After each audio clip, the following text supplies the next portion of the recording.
I'm an alcoholic. Wow.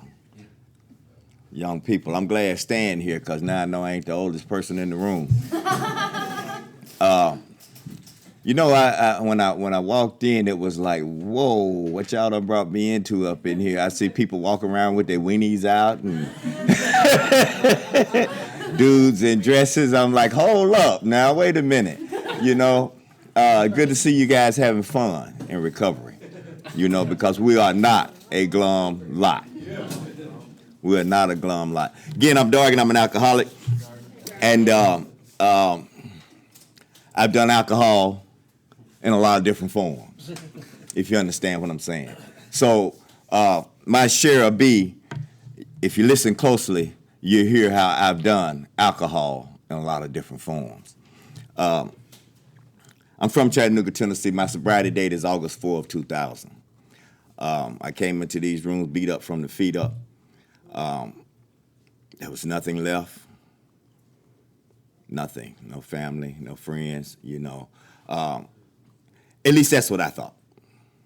At least that's what I thought, because that's where I was at. You know, I heard a guy caught my attention around here. I heard him talking about being so low that he could play handball with the curb.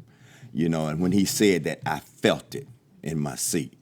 It just soaked all into me, you know. And when I heard him say that, and he started talking about the things that he do, you know, it kind of helped me to hang around and sit tight for a minute to see exactly what you guys are talking about when you say don't leave before the miracle happens. You know, it was a miracle for me to make it up into this place. You know, I had I'm gonna real quick get into this, and I'm gonna talk a little bit about it. My last run, I had my family owned a restaurant here in Vegas, Big Mama's Restaurant. I don't know if any of you guys remember it, but I used to close the restaurant, you know, and I would go on these little 30 days of staying sober, you know, and I've tried near beer and all of the other things, you know, the marijuana maintenances and all of the other things that go along. And one night I was closing the restaurant, and I had been clean sober for, you know, a little while. Listen to me, shit. I'm finished. I'm about to start lying to y'all. I had been sober for probably about 8-9 days. and I had been drinking that near beer all day. So at the end of the night, I was closing up the restaurant, and I decided I would call my friend and get me some alcohol and that I could smoke, you know. And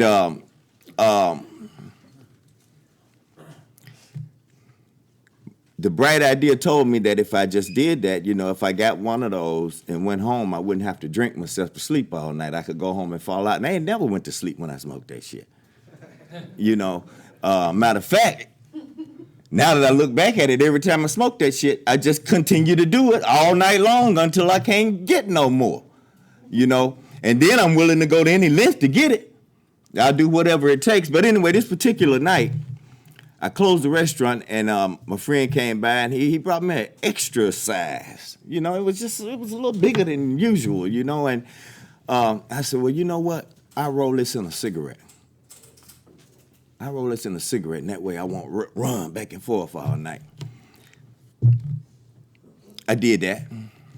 I rolled it up in a cigarette. So now I felt like I need to go down to over in Northtown for a little while and hang out with my friends for a minute. And so what I did is I had a key to the restaurant, but I didn't have a key to the office. So what I did is I took the money bag and I locked it up in the office. Usually I take it with me or put it under the register. I knew I wasn't going home, and it was already bad for me because home was my daddy's house, you know, when he would let me lay around there. So what I did is I took and locked it up in the office because I knew I was going to be going at it. I put it in there so I couldn't get to it. All night long, back and forth. I ran and broke in that office. I ran back and forth, breaking in that office till you walk in and there was a pile of sawdust where I had been taking the knife and chipping away to get into that office to get me another $20 up out of there. And then finally I took the bag because now what I felt like I had to do, I need to go gamble a little bit so I can come up and get this money back. But I didn't make it to the casino. I took the TV out. I hocked it. Tell you how brilliant I am too when I'm drinking. Tell you how brilliant I am when I'm using.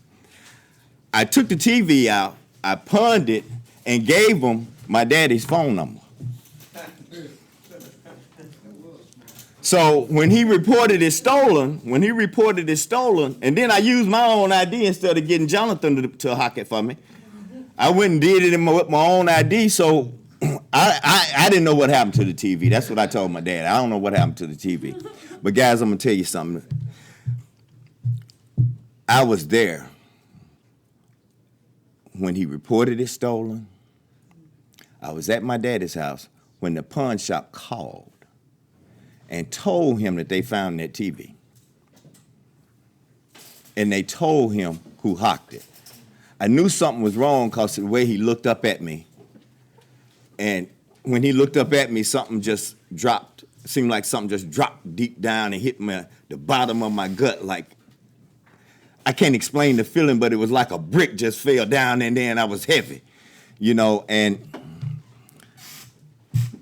I'm standing there and he just looked at me and then he said, they found the TV. And the only thing that I could say was, oh yeah? Where? You know where, you pawned it. I said, no, I didn't. I'm lying. Still lying. I never admitted to it. It bothered me, guys. Look, let me tell you, that's just one story. I'm not going to go into a lot of them because I know we only got a few minutes here. But that's just one story. But listen, let me tell you something. The things that I done to people, the way that I hurt people, the way I took from my family, I didn't want to. I just didn't have no fucking choice, man. This thing had taken over me completely to where I was just a puppet to it. Do this, do that, do this, do that. And I can remember times when I would say, I'm not doing this today. I'm not doing this today. That's simply all it is to it. I'm done. And then a little voice would say, I'm hungry, feed me. Little voice deep down inside of me would just say, I'm hungry, feed me. And I'd go in there to try to get something to eat, and then that don't work because it come right back up, and it's something saying, I'm hungry, feed me. I know what I need, but I ain't gonna do this today. And then finally, I'll sit there and I'll say, you know what, I'm not doing this, and I'm hanging on, and I'm not gonna do this. And then finally, that little soft voice reach out and say, bitch, get up and go take care of me. And I'm jumping up and I'm gone. See, this thing ain't no joke, man. This thing for me, this thing had took me to a point to where it didn't matter to me who it was, where it was, how it was. I'll do it to get mine. See, I'm that alcoholic that I have to really tell it like it is, guys, because young people, we I'm gonna be young tonight. We do a lot of things, man, other than alcohol. I've shot dope in my body everywhere from the neck down. I went from heroin to cocaine. But the one thing about all of the drugs that I did, the one thing that always stayed with me was alcohol. Every time drugs would let me down, every time crack cocaine had me running where I can't run no more and I'm too tired to steal, alcohol would say, see, I told you, I got your back, come on with me.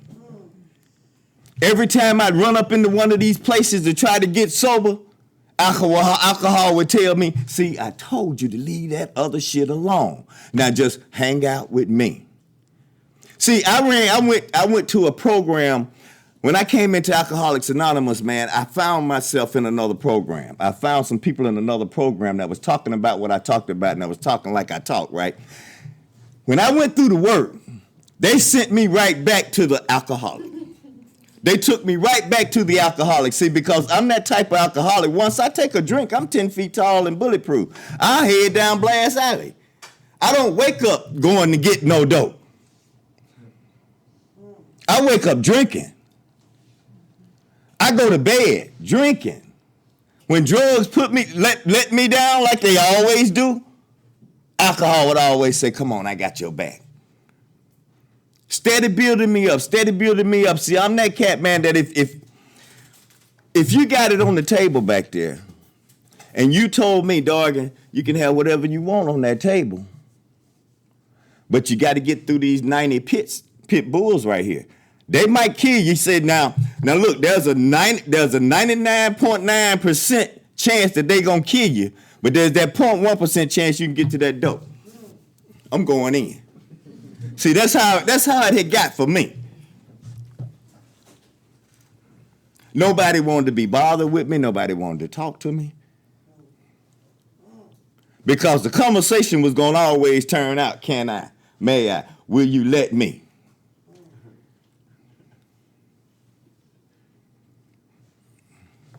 I tried doing this thing over and over again, man. I tried doing this thing. I got a little time under my belt one time. I had damn near a year one time.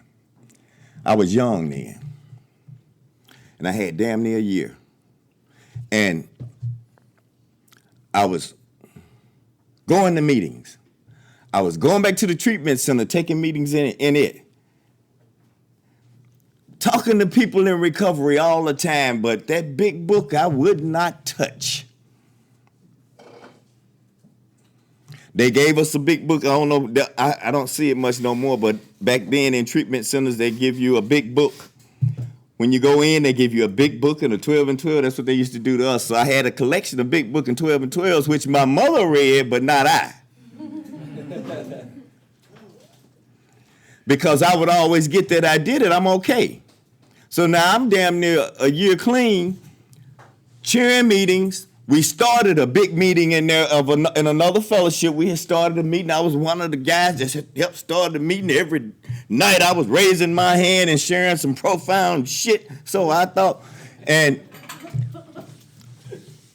started a business. I had all the beauty shops in Chattanooga, man, and everything was beautiful.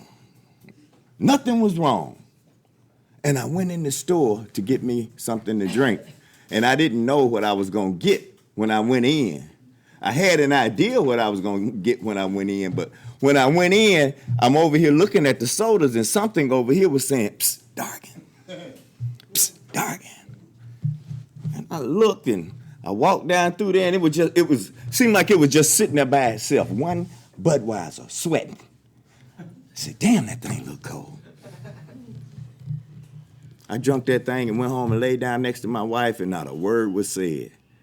I said, oh, shit, I got this. Now I know how to do this. I figured it out. I don't have to go through all that shit no more, so I ain't going to do them meetings no more.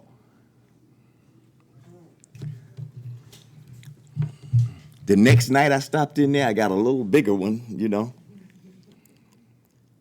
Didn't make it home for 2 weeks. Everything that I had built up was gone when I showed back up at the house. I got home. My nephew used to like to come over and stay with me on the weekends, right? I got home. He was sitting on the couch. I came home on the weekend. He was sitting on the couch right here. My door opens like this, and the couch is right there. And he's sitting on the couch right here. There was a chair right here behind the door. So when I opened the door, he said, Uncle D, I'm going with you. I said, I ain't going no damn well. I'm through. I closed the door, and I looked over there, and my clothes were piled up in it. My clothes were piled up in the chair, and he said, yeah, you going somewhere? I said, oh, shit, here we go with that. One more time, I'm getting ready to get thrown out into the streets again. Now I had some, but now I'm about to tell y'all, when I got kicked out in the streets, I had a lot of people to blame. It wasn't my fault. If they hadn't, I wouldn't have. If they hadn't, I wouldn't have. So I carried that shit with me for a long time. Everybody turning me away, telling me to don't come to their house. I'm over at my mama's house one day. I had talked up on $10, and I went over there to get it. And we standing there talking, and while she was standing there talking, she wouldn't go get the money, man. And I'm trying to get this money so I can get up out of there. And we standing there talking, and I don't know if anybody in here ever did any crack cocaine, but you know how you pick your shit up off the floor, right? And I'm in her house and I ain't had nothing in her house. But I'm in her house and we stand there talking and I did this. She said, baby, you hungry? And I'm like, oh, man, can I just, so now she trying to fix me some food and I got to go, y'all. I got to go. That started a big resentment there because I want to tell her, give me the fucking money so I can go. And eventually I did say that and she didn't give me shit and sent me on up out of her house and told me don't come back.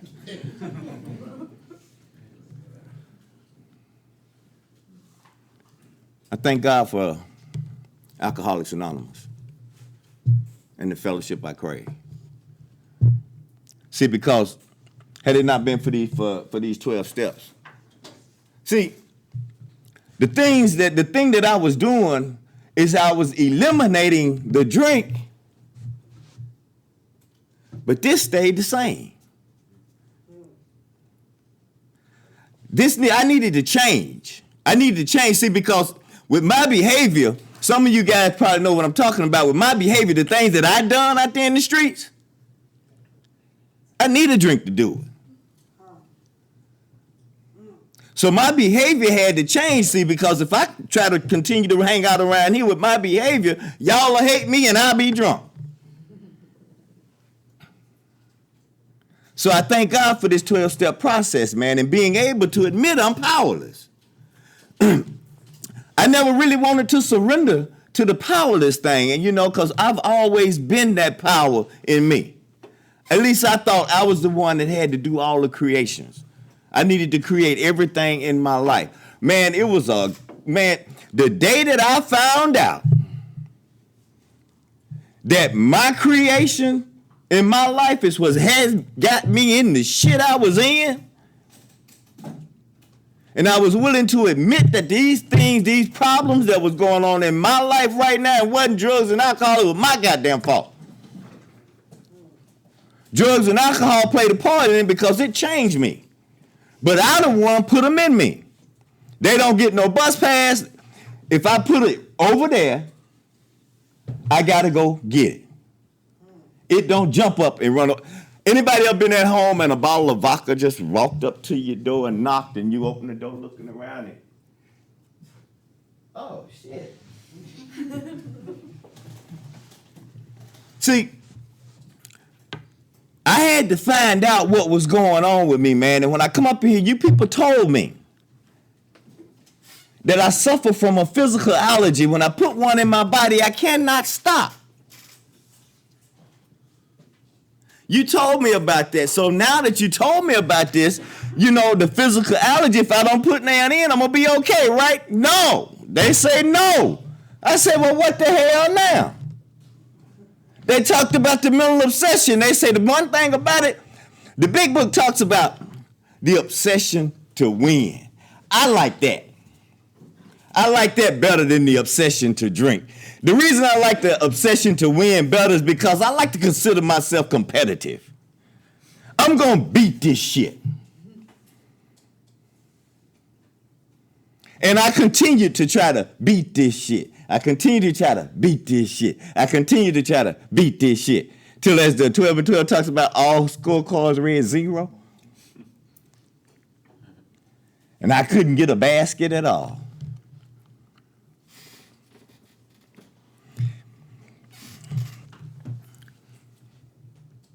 I got 5 minutes, 10 minutes. Say. I like it like that. Yeah, just go. All right.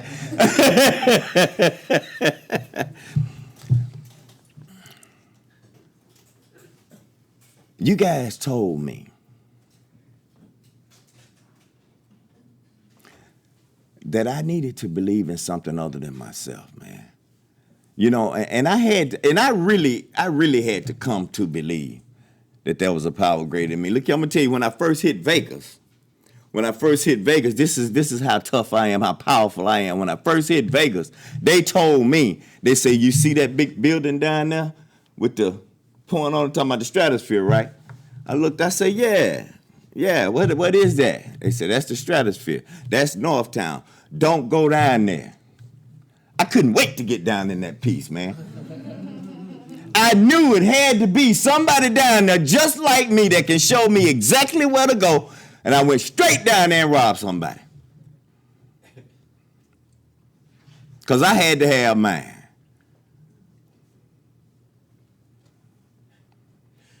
Thought when I got out here, I'd be able to stay away from that thing.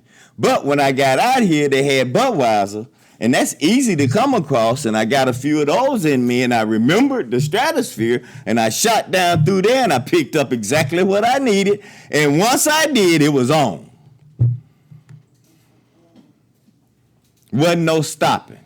So I had to take a look back over my life, man, and I had to see how this thing had affected me, man, and I had to make sure. See, I didn't want to just be sitting up in here with y'all squares because y'all say I need to. I had to take a look at my life. I had to get into this thing and see if this is the real truth about me. When I put one in, what happens to me?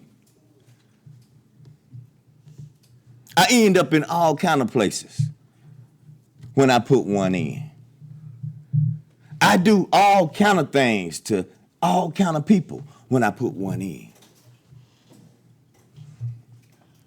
Nobody likes me when I put one in. I had to think about this mental obsession thing, man. This thing that I got going on with me that makes me go get it. I try to blame it on everybody else, whenever you got out getting high, man, it's your fault. Man, if he hadn't come through, I wouldn't even today. Play all them little games with myself, man. The reason I spent so much money last night, because Stan kept tripping, peeping out the windows and shit.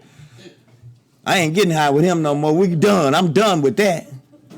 See, I played all these games. I done told myself all these lies. Now I got to sit down and look at the real truth. I jump up in the middle of the night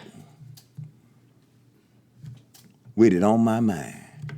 How I can do it successfully. Anybody in here ever made plans on how they gonna do it this time? I had a partner I used to run with. I ain't gonna lie, man. I'm gonna go ahead and tell the truth. Me and my daddy used to run together, and we would make a plan.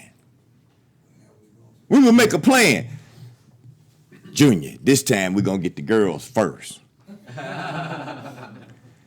Then we're gonna get the stuff. Then we're gonna do what we need to do. Then we're gonna go home.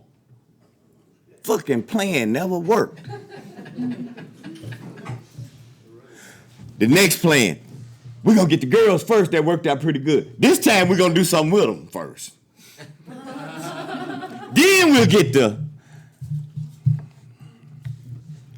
try that shit over and over and over again. And I had to look at the times when I'd end up standing in the middle of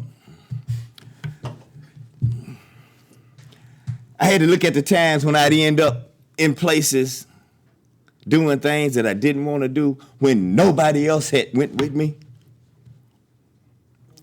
And realize that, damn, it's me taking me. They talked about that spirituality. See, I had a deep and effective spiritual experience with drugs and alcohol. It changed me completely. I wasn't raised like this.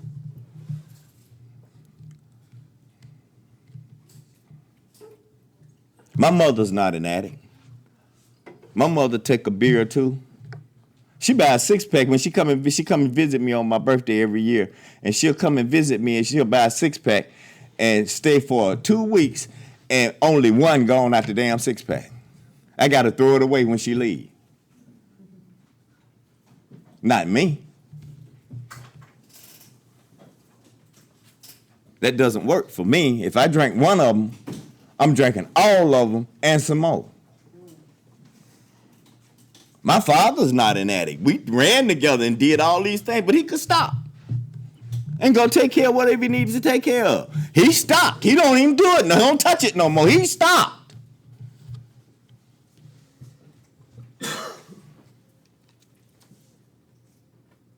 Every time I wanted to stop,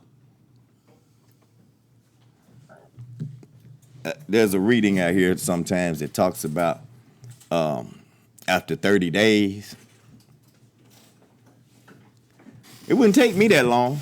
The next day, The next day, every day was a day when I had to have mine. As I moved through the work, man, I had to do an inventory. I'm gonna skip on in. I had to do an inventory of myself, and I had to. First, it was fun because I was putting down people I had resentments with. Yeah, son, so this, yeah, they broke me. They broke me into it smoothly because somebody must have told him that if you put too much of that on him right away, he gonna say, "The hell with that, ain't none of that my fault." So they broke me into it smoothly, and I got the chance to write down the people I was mad at, and then a little while later, I got to write down why I was mad at their ass. Then I got to write down how it affected me. And after I got it wrote down on how it affected me, they say, now this is what's happening right here. We're gonna take this one out. We're gonna take him out. This is what you hanging on to. This is what is causing by you hanging on to this. I'm like, wait a minute. Me hanging on to anger is causing me grief and pain. Oh, y'all didn't hear me, did you? Me hanging on to anger is causing me problems. So now check this out. We hear about justifiable anger, right? My book tells me that anger is a luxury that I cannot afford. See, it takes me to places that I don't want to go. Now, look here, I'm going to tell you today it don't take me to where my mind starts to think drink. It starts to think other things, like cheat on your wife. Write a bad check. Run the credit card up. See, my life today is about, we talk about, and I'm skipping through, guys, and I'm sure you guys understand that. But see, my life today is about, man, we talk about the 11th step, the 10th and 11th step, man. We talk about taking a personal inventory, continuing every day to take that personal inventory. We talk about that prayer and meditation. We talk about that keeping in contact with God. So through prayer and meditation to improve our conscious contact. See, what happens for me today, guys, is that I have to continue to stay connected, man, because I need to find out these things that give me permission to do stupid shit, not just drink. See, because I make some decisions based on self that have me all tore up down in here, and I'm feeling uncomfortable and in pain. See, I've also learned too around here is that when I do the right things, nobody can bother my peace. Regardless of what you say to me, how you say it, I'm the one that gets this taken away. And what happens is I separate myself from the peace giver. I can't create this shit within me. I have to stay connected so that the peace can flow through me. One of the readings say, make me a channel of thy love. And see, that's what happens is that I want to be that channel to where it can flow through me. In and out. Because see, if I allow it to flow through, guess who gets some? Every day is a day when I must carry the vision of God's will in all my activities. Is what I'm doing pleasing God. Look, guys, check this out. Each day, as we stay sober, as we recover, each day brings a good day for me. Because, see, if I don't pick up, it's way better than what it used to be. But, see, it gets a little more intense than that. When I look at my night, when I look at my day-to-day, tonight when I go home and I look at my day-to-day, I'm going to always ask myself, what can I do better tomorrow? I need to know, what can I do better tomorrow? Help me see my shortcomings. What did I fall short today? See, because there's no guarantee, man. This thing, look here, I'm going to tell you something. I know people that's done got 20 and 30 years and went back and drank again. Because they got too worried about your shit and not worried about this shit.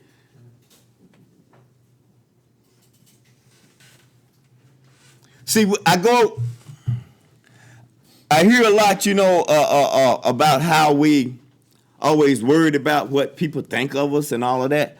My problem is not what you think of me. My problem is what I think you think of me. See, I can keep myself wrapped up and twisted up in that for so long that it'll drive me nuts. That was it. That'll drive me nuts. But when I stay and stick to this process, see, I heard people talk about this the spiritual part. No, it ain't. All of it is.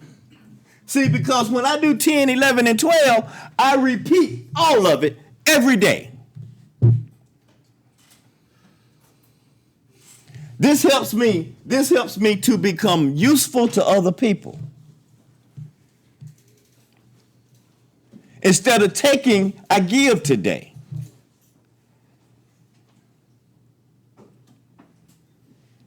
They told me, give it away like it was given to you. They told me, one part of the book say, if sex is troublesome, throw yourself the heart into working with someone else. I don't just use it for that. When I'm into me too much, when things ain't happening right at the house, when things ain't right at the job, I throw myself into helping somebody else. Clean my house. See, those personal house cleanings that we do, a lot of us don't want to go as deep as going in and looking at the real truth about myself. See, when I do that mental inventory, when I take a look at my mind and I start to see the things that run through my mind on a daily basis, some of y'all probably think crazy as hell, huh? Might ask yourself sometime, where the hell did that come from? So I have to process these things through the 12 steps. What makes me think like that?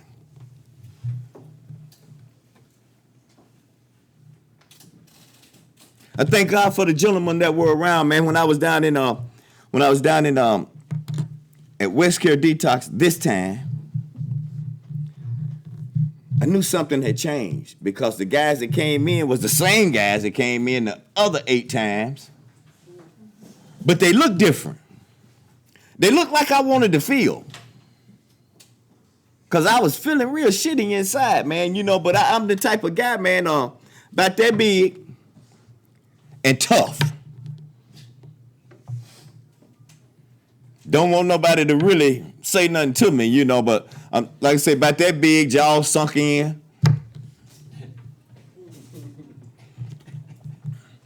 But this time what I did, man, is I got behind those guys, man, and I started ear hustling, man, and I started hearing where they was going to be at, where they was going, man. I ended up going to sober parties.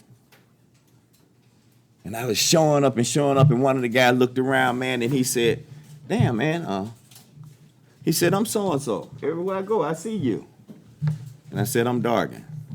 I'm following you. He said, well, shit, stop following and join on in.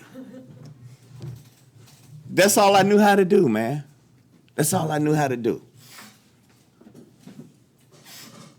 And I thank God I ain't got to lead today. I ain't got to be the one to come up with all the bright ideas. I don't have to be the one to make all the decisions no more. I back off. I got a God that I can speak to and I talk to. They said, this is not a religious program. I said, thank you, because I tried church. When I went to church, me and the preacher sit down. I told him all my troubles. He prayed for me. We talked some more. He prayed some more. And then when we got done, he had already heard about how I had spent all the money. We didn't have no groceries at home for the kids. He had heard about all of that. So after we got done praying, he gave me money. And I skipped up out of that joint, going to get some groceries, and I got my groceries. I got my groceries. Thank God I don't have to live like that today. Anybody ever Anybody ever, you guys are young, but some of you might have a wife or a husband, or your parents might have sent you to a place like McDonald's with $5 and you show back up 2 weeks later? What kind of shit is that, man? And then come back 2 weeks later with no damn hamburger.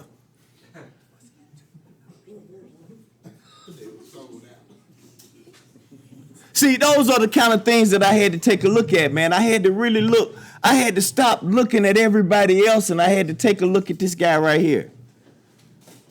I had to look at that man in the mirror, man, and I had to really get honest with me.